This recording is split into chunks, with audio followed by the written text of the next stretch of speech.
இன்னைக்கு 9th standard exercise 4.6 geometry தான் பார்க்க போகிறோம். Draw a triangle ABC where ABC 8 centimetre, அதேமாதிரி பிசி வந்து 6 சென்டிமீட்டர் கொடுத்துருக்காங்க. பி வந்து angle, so 70 degree and locate its circumcentre அப்படின்னு சொல்லிட்டு சொல்லியிருக்காங்க. ஸோ சர்க்கம் சென்டரை ஒரு சர்க்கம் சர்க்கிளில் நம்ம என்ன பண்ண போகிறோம், வரைய போகிறோம். ஸோ அதுக்கு வந்து நம்ம ஃபஸ்ட்டு என்ன பண்ணணும், ரஃப் டயக்ராம் வரையணும். ஸோ ஃபஸ்ட்டு நம்ம என்ன பண்ணிக்கலாம்னா ஒரு ரஃப் டயக்ராமை வரைஞ்சிக்கிறோம். ஸோ ரஃப் டயக்ராம் வந்து ரொம்ப வந்து பார்த்தா மஸ்ட்டு. ஸோ அதனால் வந்து நம்ம என்ன பண்ணிக்கலாம், ரஃப் டயக்ராமை வரைஞ்சிக்கலாம் ஃபஸ்ட்டு. ஸோ அந்த ரஃப் டயக்ராம் இருக்கு இல்லைங்களா, ஸோ அந்த ரஃப் டயக்ராம்லாம் நம்ம என்ன பார்க்க போகிறோம், ஏபிசின்னு மார்க் பண்ணிக்கலாம். ஏபி வந்து எவ்வளோ கொடுத்துருக்காங்க, 8 சென்டிமீட்டர் கொடுத்துருக்காங்க. ஸோ அதே மாதிரி பிசி வந்து எவ்வளோ கொடுத்துருக்காங்க, 6 சென்டிமீட்டர் கொடுத்துருக்காங்க. ஓகேங்களா, அதே மாதிரி பி வந்து ஆங்கிள் எவ்வளோ 70 டிகிரி. ஓகேங்களா, இது இவ்வளோ தான் கொடுத்துருக்காங்க. ஸோ எல்லாத்தையுமே நம்ம என்ன பண்ணிக்கலாம், வச்சுக்கலாம். அதே மாதிரி உள்ளே வந்து ட்ரையாங்கிள் இருக்குன்னா நம்ம என்ன பண்ணணும், சர்க்கிளை வந்து வரையணும். ஸோ அதனால் நீங்கள் என்ன பண்ணிக்கோங்க, சர்க்கிள் வந்து நீங்கள் வரைஞ்சிக்கோங்க. ஸோ கொஞ்சம் அழகாக வரைஞ்சிக்கோங்க. இப்போ நம்ம என்ன பண்ணிக்கலாம்னா ஒரு பேஸ் லைன் தான் இப்போ தான் நம்ம இது பண்ண போகிறோம். ஃபஸ்ட்டு நம்ம என்ன பண்ணிக்கலாம், பேஸ் லைனை வந்து நம்ம வரைய போகிறோம். ஃபஸ்ட்டு வந்து ஓகேவா. ஸோ நான் வந்து என்ன பண்ணிக்கிறேன், 8 சென்டிமீட்டருக்கு பேஸ் லைன் வரைகிறேன். ஓகேங்களா, ஸோ ஃபஸ்ட்டு 8 சென்டிமீட்டருக்கு பேஸ் லைன் வரைஞ்சிட்டோம்.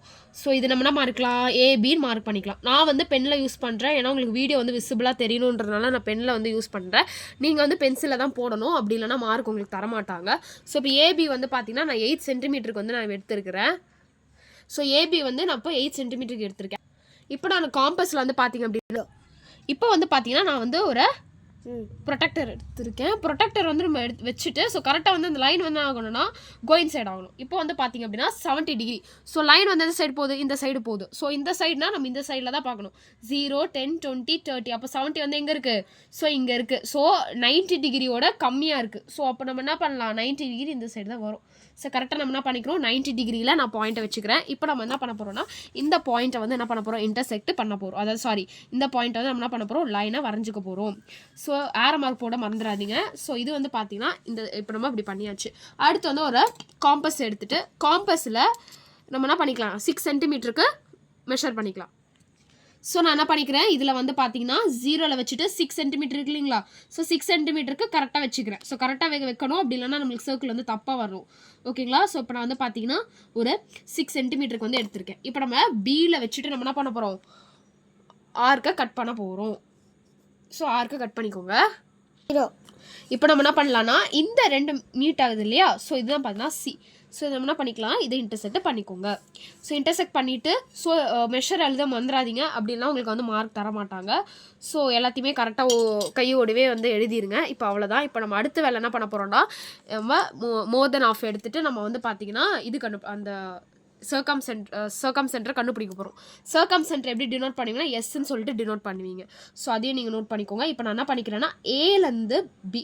ஸோ அதில் வந்து நான் மோர் தென் ஆஃபாக எடுத்துக்கிறேன். நீங்கள் வந்து மோர் தென் ஆஃப் தான் எவ்வளோ வேணால் எடுத்துக்கலாம், இதுக்கு மெஷர்லாம் கிடையாது. ஸோ நீங்களே எடுத்துக்கிறது தான். ஸோ இப்போ நான் வந்து மோர் தென் ஆஃப் எடுத்துக்கிறேன். அதுலேருந்து ஏல வந்து வச்சுட்டு ஒரு ஆர்க்கும் அதே மாதிரி இங்கே வச்சுட்டு ஆர்க்கும் நம்ம என்ன பண்ண போகிறோம், கட் பண்ண போகிறோம். ஸோ இன்டர்செக்ட் ஆகலைன்னா மறுபடியும் அந்த இடத்துல வச்சு மறுபடியும் வந்து என்ன பண்ணிக்கோங்க, இன்டர்செக்ட் பண்ணிக்கோங்க. இப்போ அந்த 2 பாயிண்ட் இருக்கு இல்லைங்களா, அந்த 2 பாயிண்ட் என்ன பண்ணிக்கலாம்னா லைனை வரைகிறோம், லைனை ஜாயின் பண்ண போகிறோம். ஓகேங்களா, ஸ்ட்ரெயிட்டாக வந்துச்சுன்னா அப்போ தான் நீங்கள் கரெக்டாக வரையறீங்கன்னு அர்த்தம். ஓகேங்களா, பாருங்கள்.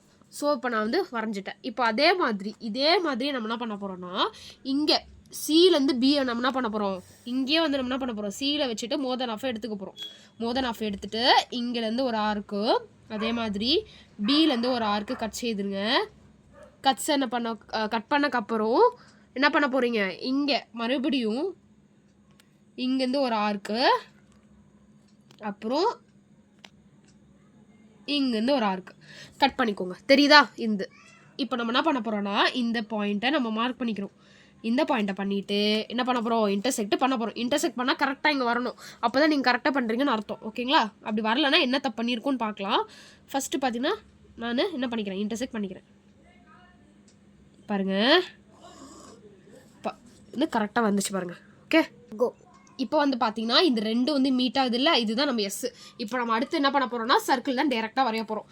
சர்க்கிள் எப்படி வரைவீங்கன்னா ஃபஸ்ட்டு நீங்கள் எஸ்ஸில் வந்து வச்சுக்கோங்க. எஸ்ஸில் வச்சுட்டு ஏ கரெக்டாக நீங்கள் வந்து அது பார்க்கணும்னு இல்லைங்க, கரெக்டாக வரைஞ்சாலே அதே நிற்கணும். ஓகேங்களா, இப்போ நம்ம கரெக்டாக ஏல வச்சுட்டு நம்ம என்ன பண்ண போகிறோம், சர்க்கிளில் வரைய போகிறோம். அவ்வளோதான், அங்கே முடிஞ்சிருச்சு.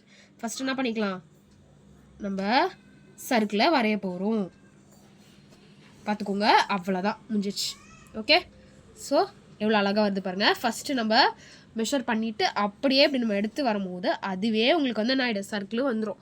அவ்வளோதான், சர்க்கிள் வரைஞ்சாச்சு. இப்போ பாருங்கள், இப்போ நம்ம என்ன பண்ண போகிறோம், நம்ம ஸ்டெப்ஸ் எழுத போகிறோம். அவ்வளோதான், ஸ்டெப்ஸ் எழுதி முடிச்சிட்டோன்னா நம்மளுக்கு வந்து வேலை முடிஞ்சிருச்சு. ஸோ ஸ்டெப்ஸ் வந்து ரொம்ப ஈஸி இல்லையா? ஸோ ஸ்டெப்ஸ் வந்து பார்த்திங்க அப்படின்னா நான் ஸ்டெப்ஸ் வந்து கீழே யூடியூப்ல வந்து யூடியூப் டிஸ்கிரிப்ஷனில் பின் பண்ணுறேன், கண்டிப்பாக செக் பண்ணிக்கோங்க. இந்த வீடியோ உங்களுக்கு யூஸ்ஃபுல்லாக இருந்துச்சுன்னா நம்ம சேனல் சப்ஸ்கிரைப் பண்ணிக்கோங்க. அண்ட் தேங்க்யூ ஃபார் வாட்சிங். நம்ம நிறைய வீடியோஸ்க்கு சப்போர்ட் பண்ணுங்கள். தேங்க்யூ.